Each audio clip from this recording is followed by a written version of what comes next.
I'm Diana. Hello, Diana. And what is your partner's name? His name is Chris. Chris. Okay. Diana, can you tell us how you knew Chris was the man you wanted to marry? Yes. So for me, there wasn't a specific moment in time. I feel like it's something that gradually grew as time went on. I always felt at peace with Chris. He feels like home to me, and I never had that anxiety from the beginning. I always knew that we had a date set up. I never questioned where things were going and what his intentions were. So overall, it's been just a really safe and steady, calm relationship. And that's how I knew that he was really the one for me. Oh, that's so lovely to hear. I have a friend who's a psychologist, and we discussed this before, and she told me that when you feel that kind of peace and calmness, that's your nervous system telling you that your surroundings, where you are right now, you're safe. So it's kind of like even your body signaling to you in a physical way that this is a good person. So that's so lovely to hear. Yeah, there have been dates in the past, and I feel like a lot of people go through this with dating where you're really anxious, you're always checking your phone, you're wondering if they're going to reach out, set up the next date, and I just never felt that way. I always knew that things were progressing, and that's how I knew that this was something really special. That's so lovely.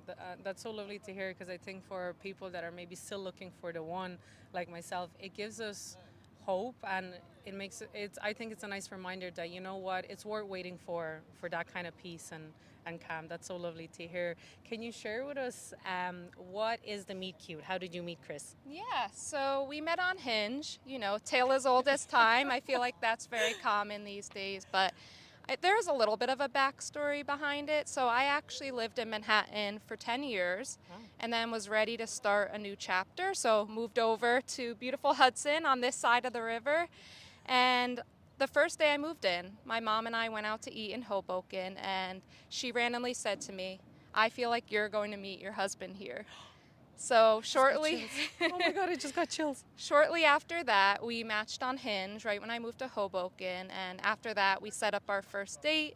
We met at O'Neill's, which is a local pub.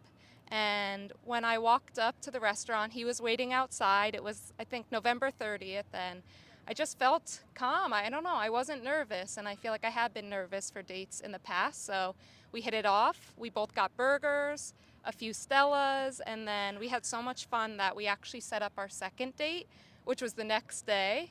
We agreed to play tennis together in Hoboken, and mind you, it was December 1st, so it was very cold. So that's how you Oh know, my god. it was off, I feel like the rest was history. We really have spent every day together since then.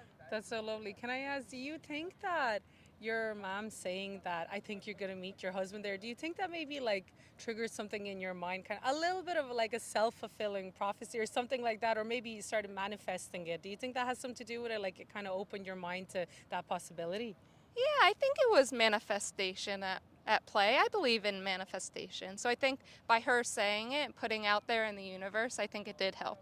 That's brilliant. I love that. And I think maybe for me, the second takeaway from that story is if you're not finding your man in Manhattan, maybe you should move to a different state. But that's brilliant. Thank you.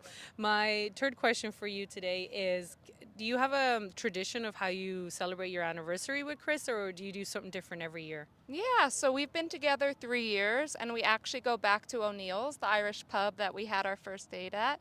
We go back there every year and get our favorite burgers and beers. That's so lovely. That's such a sweet tradition. I Yeah. love that. The other thing about O'Neill's that makes it special is not only is it the place we had our first date, it's also where Chris and his parents had their rehearsal dinner. So O'Neill's is a very special place to us. Oh my God, I love that. I feel like O'Neill's should be part of your wedding or something like that.